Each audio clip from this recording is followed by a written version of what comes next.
What's going on, and welcome to episode 1 of Attacking All Sports. I am your host, Mr. Zach Attack, and today is, like I said, the opening episode of this brand new podcast. And the big thing about this is going to be a Monday through Friday podcast that is mostly going to overlook things that have happened the day before. And on Mondays, we'll overlook everything that's happened over the weekend. So we'll go ahead and talk about today is mostly going to be talking about some news that have happened yesterday, and I'm going to do throughout the week due to it is being the first episode. The big thing that we'll talk about is when it comes to certain sports.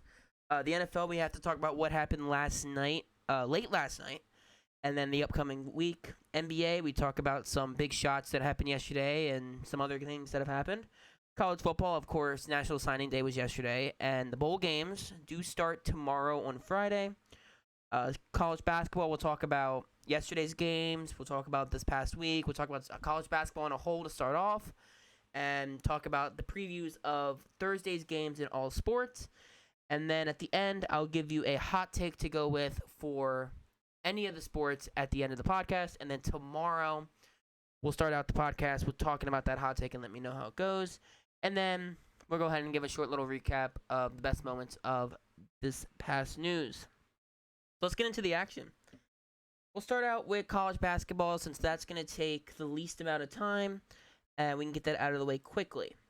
So, going through college basketball, we'll mostly just go with what has happened this past week. And of course, we saw our first rankings were Tuesday, and we saw an upset to start out as we saw number 9, unranked Memphis going up against number 6 Alabama and beating them 92-78. Memphis leading scorer being the senior DeAndre Williams. Of course, a player that shot 70%, went 5 for 6 from the line. Now, watching this game and really watching it 2 or 3 times from staying up late and watching the replay of it and watching a breakdown of it, to say that Memphis played their heart out is the perfect way to put it. They shot 53% from the field. They shot 34% from 3. They shot 80% from the line. They out-rebounded Alabama by 2. They had 4 more assists. And the thing that I need to go with is the turnovers. 20 turnovers for Alabama, 17 turnovers for Memphis. And then you even go down to the part of where you see that Alabama had 20 fouls as a team. Memphis had 12. And when you talk about Alabama-Memphis, you have to talk about the 3 best prospects. 1 from Alabama, 2 from Memphis. That's Amoni Bates, who is having a down year. I don't know if it's because he just realized he can't get drafted this year, but he is having a down year like no other. And then Jalen Duran, who I think is one of the best centers in college basketball right now. He's actually drawing comparisons to Montrezl Harrell, and I think could at one point even draw a comparison to Rudy Gobert. He is a defensive specialist that also has a little bit of offense on him. So, Jalen Duran is going to be a superstar in the NBA. And then you got to talk about Javon Quinterly, who, if you remember the high school group, a Jelly Fam, he was part of that high school group, was kind of the most successful one out of it. Also, off the bench, they do have J.D. Davis, who's been insane, but this upset really proved that Memphis is trying to prove something after losing 4 in a row. They lost to Iowa State after being ranked number 9. They lost to Georgia. They lost to Ole Miss. They lost to Murray State, and then had a game against Alabama. And they have another game on Saturday, which we'll talk more about tomorrow, but another game on Saturday against another ranked team in Tennessee. So Memphis winning that game, really big for college basketball and really big for Memphis as a team. Another game that I kind of looked into a little bit here and there is the Houston-Louisiana game, and I kind of want to talk about Houston a little bit because of what happened with them versus Alabama. Just a little bit with it. Of course, Marcus Sasser missed out on this Houston game. I believe he just missed out just to miss out, I think.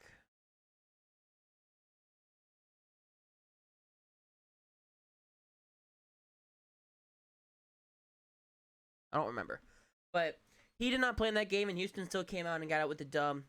17 points by Josh Carlston, the senior, who has been a very good center for them. I feel like he's not talked about enough, but I also feel like he's playing on a team that's literally covered with Marcus Sasser, one of the best guards in college basketball right now. So Houston, of course, improves to 9-2, carries on to their endeavors, I guess you could say. And this is another one where like stats are interesting. Houston shot 2 for 21 from 3 this game, and shot 77% from the line and shot 38% from the field. But this is why Houston's one of the best defensive teams in college basketball. 9 turnovers for Houston, 19 turnovers for Louisiana.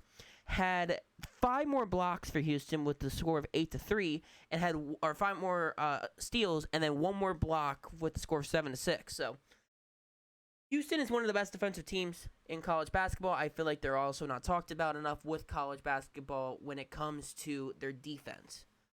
So that's on Tuesday. Talking about yesterday's games, we do have to unfortunately talk about a issue that's going on, but we'll talk about that in just a minute. Arizona continues their dominance as a top 10 seed and one of the best teams in the Pac-12. Beating Northern Colorado 101-76. They were led by Christian Coloco, the junior, who had 19 points. But I want to talk about somebody from Northern Colorado, and that is the guard Jalen Cones, I think is how you say his last name. He is a senior from there, and he has been a dog this year. I feel like he's not being talked about a little bit more. He's averaging 20 points so far. He does play for Northern Colorado, which does hurt him. But he dropped 33 against a stacked Arizona defense after dropping 24 versus SDAC. He also played against Texas, where they lost that game and had a clean 14 with it. Some other schools that are well known, when they played San Jose State, he had 22. One pretty good shooting, too, 44% shooting. And against Arizona, he had 63% shooting and shooting 80% from 3 and not missing a free throw. Jalen, I want to say it's Counts. I don't know how to completely say his name, but he's averaging 20 points. He's shooting 50% from the field. He's one of those, like, sneaky guys. USC beat UC Irvine. Isaiah Mobley did his thing, had the double-double, 22 and 12. Xavier has been proving their dominance, including, like, the entire Big East as a whole has been proving their dominance. And then, unfortunately, we do have to talk about how college basketball is going down the road of COVID issues. After UCLA had to cancel their game against Alabama State due to Mick Conan being in contact and possibly even having the virus. Prayers that he gets better. Hoping that he doesn't. And they kind of postponed it because Cronin couldn't be there. I'm kind of hoping that they have a head coach for Saturday. Play North Carolina Saturday, and I kind of don't want to have the same issue that I had with Ohio State last year in football, where we've already won a game from a forfeit from Washington having COVID issues, and now we have them issues, and we're going to be said that we shouldn't deserve certain things because of we missing games. Nonetheless, that's all I want to talk about. Previewing today's game. I'm saying game because only one ranked game, which is Duke versus Appalachian State, which I will be live for tonight over on my Twitch, Zacatech8211. I want to see Duke win because Duke's been absolutely insane. There's no other big games really going on today to really talk about. Oral Roberts does play tonight, if you remember them. And then tomorrow, there's really no games to talk about either. But we'll talk about that on tomorrow's podcast. But nonetheless, and then we'll talk about the weekend. But nonetheless, we're going to move on to our next idea topic, which is the NFL. So we're going to start out with something that I have seen, which is the sense of Urban Meyer being fired. Now, if you know me on any kind of level, you know that I am a big Ohio State football fan. I've been a fan since I was younger. And one thing that I've always said is that one of the best college coaches in Ohio State history is none other than Urban Meyer. And I feel like now that I've said that, this makes me look like I'm on a bad note. But yeah, Urban Meyer did get fired late last night, per Adam Schefter's tweets and SportsCenter and NFL and all that. So we did find out. We thought Urban Meyer might have just finished the year, and then after what was said by former Jaguars kicker, I want to say it was Josh. Hold on, which kicker was it? I don't want to get the wrong kicker wrong.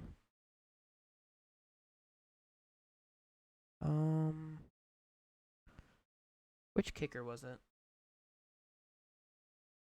Josh Lambo was who it was. I was thinking Josh Scobie, but I knew that was right.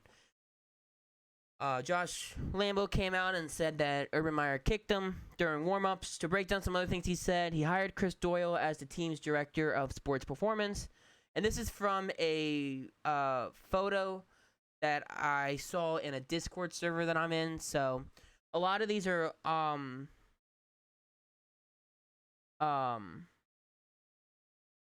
a lot of these aren't as bad, but some are bad than others. So, nonetheless, he hired Chris Doyle, who was then accused of making comments and belittling players at Iowa, and then Doyle resigned. He signed Tim Tebow as a tight end. I don't see the issue with that. Tim Tebow wanted to be a tight end.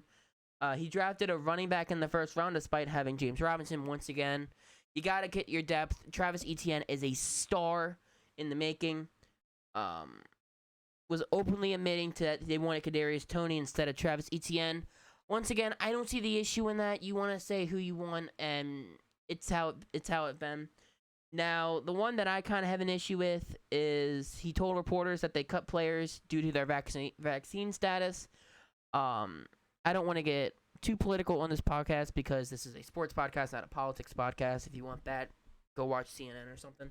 But one thing I do want to say is that people's opinion on medical stuff is their own opinion, and their job should not force it unless you do a certain thing. Nonetheless, I don't know. That one's very controversial, and I don't really want to get into that one. He had an open competition for starting quarterback between Lawrence and Minshew. Minshew was later traded, but split valuable first-team reps with Lawrence. I still don't think that helps him.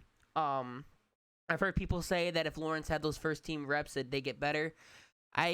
Trevor Lawrence is going to need time to develop and is going to need targets, first off.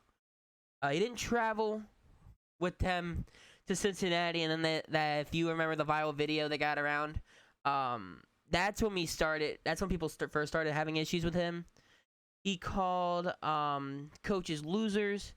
He benched James Robinson. That one's just controversial. That one's just crazy. And then he told Josh Lambo that said kicked him, and he called him and he said, "Hey, dip." I'm trying not to cuss on this podcast, but hey, dip blank, make your blanking kicks, and then a 2-11 record. One that they don't mention on here that was said is that when Urban Meyer was talking to his coaching staff, he said that his coaching staff was so bad he had a better coaching staff at Bowling Green. Now, what do I think about this Urban Meyer firing? I think we all saw it coming. I kind of thought they'd end the season with it, but I'm guessing that the Josh Lambo comments and all that were the cherry on top of the sundae. And where do I think Urban Meyer is going to go? Right back to college, because one thing that I always say, and this is what I said when John Gruden had his issues going around, I've come to conclusion that colleges don't care your coach's background for some reason. I'm not saying that is a bad thing. I'm just saying that some colleges are extremely desperate when it comes to breaking down coaches. And one thing that I'll always say with coaches is that especially with football coaches, you can say this with basketball coaches too. I believe that there are 3 tiers. There's the coaches tiers that can just stay in college, the Nick Saban, the Dabo Sweeney, Urban Meyer, as it's just been proven, Lincoln Riley, Mario Cristobal. And then there's the ones that have gone from college to the NFL and have failed, which is like Jim Harbaugh, Chip Kelly, even though Chip Kelly has a ring. But the players, the coach, Hugh Jackson was one that started out in college, went up to the Browns, and now he's back at Grambling State. And then you have the ones that started out in college, went up to the NFL and are now top coaches, which is like Pete Carroll. So, nonetheless, I think that Urban Meyer is a part of that college. He should go right back to college because colleges are much more lenient with coaches, I feel like. Do I want him back at Ohio State? No. I like Ryan Day. As much as I say that Ryan Day needs improvement, every coach needs improvement. If you watch my broadcast where I did the one with Michigan versus Ohio State, I said that Ryan Day needs to stop running the ball. As true as that is, I'm not saying Ryan Day's not a good coach. I like Ryan Day. I think Ryan Day's a great coach for Ohio State. He's a risk taker, which I love. I just wish that he would better prepare his players sometimes, but it could just be an ego thing. And then, circling back to just NFL talk, we'll preview tonight's game, which I think is probably has a big chance to be the game of the week. Chargers versus Chiefs. According to ESPN, they have the Chiefs winning, and they have the spread being Chiefs minus three points. Of course, you have two star quarterbacks going at it, Pat Mahomes, Justin Herbert. You have a star running back in Austin Eckler going up against a good running back in Clyde Edwards-Helaire. And then you have two star receivers in Keenan Allen and Tyreek Hill. Who do I see winning this game? Well, it's going to depend on who's playing. The Chargers have already said that Rashawn Slater is out due to injury. The Chiefs have already said that they're going to lose names like Josh Gordon, Chris Jones, L'Jarius Sneed, and Willie Gay. And you also have Andrew Wiley, their guard, on questionable. And the Chargers are taking some bad hits on defense as well with Asante Samuel Jr., Derwin James Jr., and Alohi Gilman. And then even Austin Eckler is questionable. Now, nonetheless, do I see the Chargers still winning this game without Austin Eckler? I 1,000% do, because I kind of see Justin Jackson taking snaps at running back and Joshua Kelly being like in and out. And they still got the receivers to have them throw to. You got Mike Williams, you got Keenan Allen. You got one of my favorite players out of Ohio State, KJ Hill. So, do I think the Chargers win this game? No. I think that the Chiefs do win this game. I feel like when it comes down to crunch time with the Chiefs, they figure out how to get it done. And especially since if the Chiefs do lose this game tonight and the Chargers will take first place in the AFC West, which I don't think will sit right with Pat Mahomes. But nonetheless, that game is tonight at 8:20 p.m. I honestly can't wait for that game. That game is going to be a great game this week. All right, let's circle over to the NBA, where we have to talk about something that broke my heart, something else that broke my heart, and then something that made my heart happy. So let's start out with the two things that broke my heart. I'll start out with the fan I'm part of, which is the OKC Thunder. We came out looking strong that game. And the one thing, I guess I should have made this known in the beginning, but I'll make this known now. If you're listening far enough, you'll understand. Everyone has a favorite team, and for me, and this is why I'll never talk hockey on this podcast. With basketball, I know basketball. I watch enough basketball. I have the league pass. I look around the entire league. I watch the highlights. I watch game. I do it all. Are my takes always the best? No. I will state my takes are not always the best. But one thing I will say is that when it comes to Washington football team, when we get to the MLB, when it comes to the Baltimore Orioles, when it comes to OKC Thunder, Ohio State Buckeyes, and college basketball, when it comes to UCLA Bruins, I'm going to know more about those teams' game because I'm going to be watching the game from tip-off, from first pitch, from kickoff, from any of that all the way to the end. So I'm going to know enough about them more than any other team. Except for like games on like Thursday night, Monday night, Sunday night, when Washington's not playing. So keep that in mind going forward. But nonetheless, let's talk about this Thunder game real quickly. Of course, the Thunder came out looking pretty good, and then came out and did the most Thunder thing ever, which is come out, look amazing the first half, and then fall apart the second half. Then they kind of picked up the pieces. SGA had a big shot with 2.5 seconds left to tie the game up at 110, and then Devontae Graham throws up a 61-foot prayer and banks it in. Yeah. So we did end up losing that game to the Pelicans. Tough. But one thing I will say is that Brandon Ingram put up 34, SGA put up 33, Giddey put up his 17. And to anyone from the Thunder, if you listen to this, can we please stop starting Derek Favors? Start Mike Muscala, please. Muscala is a bucket. Enough said. Another big game that happened yesterday was the Lakers versus the Mavericks. The big thing with that is that it was Anthony Davis was back for a game. LeBron was back. The Mavericks were without Luka Doncic, whatever you want to say. And a Mavericks diamond out of the rough came out for this game in Jalen Brunson, if you remember him, a part of that Villanova team just a couple years ago. And then a big name for the Lakers came out today in Austin Reeves. This game went into overtime. Austin Reeves hit a big shot to take the lead for the Lakers. And just like that, the Lakers came out with the dub. Westbrook was 1 assist away from his triple-double. Anthony Davis had his double-double. LeBron had 24. Jalen Brunson had 25. Porzingis had 23 on terrible shooting. Tim Hardaway Jr. had 20 on terrible shooting. Trey Burke went 0 for 5 from 3. Austin Reeves had 15, and all his shots were threes, and he made 5 out of 6. Wayne Ellington is starting to show a little bit of age. Avery Bradley keeps showing that he's a defensive specialist. And Josh Green, who I said was going to be a good pick when he got drafted, even showed up a little bit with some defensive specialists. So, anyway, to talk about this game a little bit more in depth, the Lakers are going to be just fine.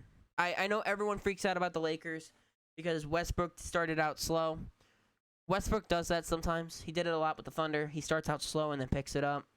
If the Lakers get hurt, it's mostly because of either COVID issues or because of injury issues. And plus, we're still early in the season, nonetheless. I'm just going to blow through some games that were absolute blowouts. Cavaliers beat the Rockets 124-89. Darius Garland has looked like an absolute stud these last couple of games. Hawks beat the Magic 111-99. Trae Young looks like Trae Young. The Heat beat the 76ers 101-96. Tyrese Maxey showed up for sure for Philadelphia, who was without Seth Curry but got Joel Embiid back. And when I come to the Miami side, I kind of forgot Gabe Vincent, who he was. Dude shows up and drops 26. Do the Heat have a diamond in the rough? But nonetheless, 76ers come out with the L, 101-96. Like I said, Tyrese Maxey looks insane. Andre Drummond coming off the bench looks so weird. Moving on, Pacers-Bucks. Bucks won 114-96. Of course, their top scorer, Drew Holiday, had 26 and 14 assists. Domantas Sabonis did everything he could for the Pacers. I expect him to be traded really, really soon. I really do. Hornets won 131-115, keeps their season up, and we saw something that we all love to see. Gordon Hayward dropping 41 points. Wow. Gordon Hayward, ever since his leg injury, everyone's been pulling for him. He signed with the Hornets. He has 2 40-point games with the Hornets. The Hornets are having a miracle season right now, in my opinion. I thought the Hornets were not going to be that good. But nonetheless, they are without LaMelo Ball. They were without some other players due to COVID issues. And even their rookies have been showing out recently. Jaden McDaniels, who's not a rookie, had 15 points. And when you got somebody like Caleb Martin starting and he's dropping you 21, Gordon Hayward's dropping you 41, Miles Bridges is driving in and dunking and dropping you 19. PJ Washington's putting 29 minutes off the bench and he's putting you 12. And you did play the Spurs, but yeah, I gotta give Spurs credit. They were led by Keldon Johnson, right? 21? No, Bryn Forbes off the bench had 25. Went 10 for 10 from the line. Also, the Spurs didn't miss a single free throw. Nice. Next up is probably my favorite thing to talk about, so we're going to skip that game and move down and come back to it. Clippers lost to the Jazz, 124-103. Rudy Gobert had his double-double. Eric Bledsoe had his 21 points. Grizzlies ended up beating the Trailblazers 113-103. The jawless Memphis Grizzlies have won 9 out of their last 10. Shout out my dude Nick for telling me about that stat. They have won 9 out of the last 10. They have been insane without Ja. Trade him to OKC. I'm kidding. But Desmond Bane put up 23. Norman Powell put up 25. The Kings ended up upsetting, in air quotes, The Wizards 119 to 105. De'Aaron Fox put on a show, putting up 28. Bradley Beal put up a 30 bomb. And my favorite thing to talk about, because this team's been on the up and coming, the Minnesota Timberwolves beat the Denver Nuggets behind 38 points and 10 threes by Anthony Edwards. When making everything for this podcast, one thing I was going to talk about was the Steph Curry record, which a big congrats to Steph Curry, much deserved, one of the greatest shooters of all time. I was going to talk about who is 3 players that can beat that record, and Anthony Davis would have been one of them, and he showed it out last night, putting up 38 on 10 of 14 from 3.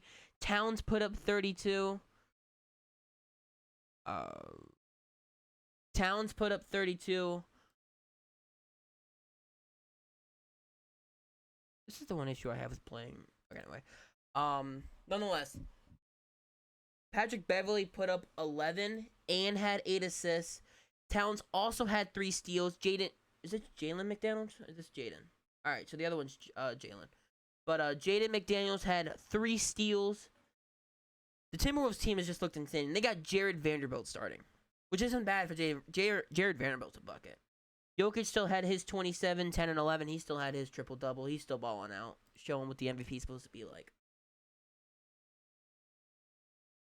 Previewing today's games on Thursday night, there are 4 of them because the Bulls are having COVID issues. The Pistons do play the Pacers. If the Pacers do not blow the absolute crap out of the Pistons, I'd be surprised. 76ers versus the Nets. Kevin Durant's dropping 30. Knicks versus Rockets. 2 bad teams. And the Wizards are playing the Suns. If the Suns don't win, there's an issue.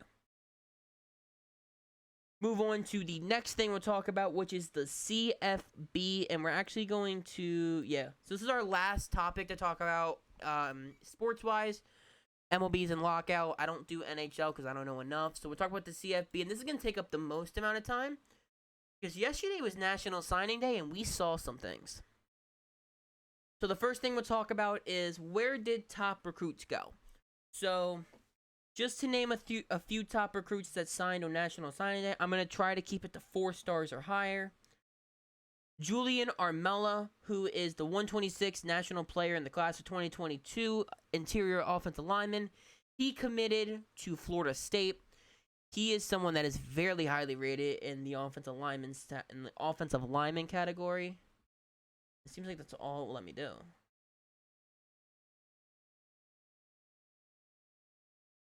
I do.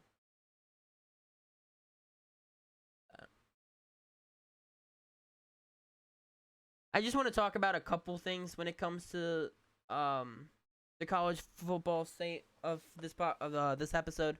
The big thing I do want to talk about is the transfer portal.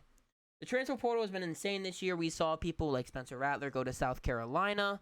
Somebody just went to Alabama. Eli Hicks just went to Alabama, the cornerback that was from LSU. We saw that Kevion Mullins, the wide receiver from South Carolina, he's transferring. 2-star Jason Brown is transferring, who I think can turn a franchise around. South Carolina commit, I can't think of his name. Let me look it up. There was a South Carolina commit that decommitted 2 days after choosing South Carolina. Also, Terrence Brooks decommitted from Ohio State. I'm sad. Was it Jayshon Barham? Yeah. So Jayshon Barham from St. Francis Academy decommitted after just 2 days ago, or 3 days ago at this point, committing to South Carolina. He decommitted and went to Maryland, which was surprising. Nonetheless, he announced his decommitment, and I think the biggest decommitment was that top prospect, Travis Jackson. You're really going to make me look this up because I can't remember names. Travis Hunter, top prospect in the class of 2022, was originally committed to Florida State and ended up decommitting to commit to Jackson State, where head coach Deion Sanders is. This surprised everybody because if you don't know, Jackson State is an FCS school, which is a D1 school, but it's like on the lower part of D1. I think that Travis Hunter is going to do something that Patrick Baldwin did, which is make a decision that's going to hurt him. When Patrick Baldwin, a basketball player, committed to what's the place? Milwaukee over Duke, I thought it was going to hurt him, and we are starting to see that it's hurting him because he is not getting the touches he needs. He's not getting the respect he needs. It's hurting him in the long run. I think this is going to happen to Travis Hunter. I also think maybe Travis Hunter might transfer after his first or second year, so we'll see how that goes. But I just want to do that little spiel on college football and talk about something else that comes in the way of bowl games. But I think I'm going to save the bowl games for tomorrow due to the fact that the bowl games do start tomorrow. Last thing we're going to talk about is my hot take for today. So today's hot take is actually going to go over to the college basketball side. I said there wasn't that many games to talk about. There's only one ranked game today in Duke versus Appalachian State. But there is one team that I think could pull up a major upset today. And the reason why I'm saying it's a major upset, because it's a school that no one talks about that I think could upset a good school. So the school that I'm talking about is going up against, what are the odds that they're giving them? That game's tomorrow. Never mind, today's was something different. Today was actually in the NBA. I lost track of my days. Today's is in the NBA, and they are minus 5.5 favorites. I think that Houston beats the Knicks today. Houston upsets New York. Well, air quotes. Upsets New York in their home stadium. They are 5.5. They're plus 5.5 right now, so that's my way to go at it. With that being said, I hope you guys enjoyed episode 1 of Attacking All Sports. If you are listening on Spreaker, I appreciate you. This will be over on Spotify and Apple very soon. If you are listening on YouTube, in the description below is going to be the Spreaker link if you want to go look over there so you can listen to it on the go. Is going to be a YouTube, is going to be all my socials, Twitter, Twitch, and TikTok, where we are posting tweets every day. We are streaming about 5 days a week, and we are getting back on the TikTok grind very soon. And with bowl season starting, we are going to be streaming so much when it comes to bowl season. Literally, we're already doing our first game of bowl season tomorrow. We'll talk about more of that tomorrow morning, but nonetheless, I appreciate you all. Remember, this is Attacking All Sports. Monday through Friday, we are posting every Monday through Friday at 10 a.m. Eastern. And with that being said, I appreciate you all, and I will see you all tomorrow. Peace.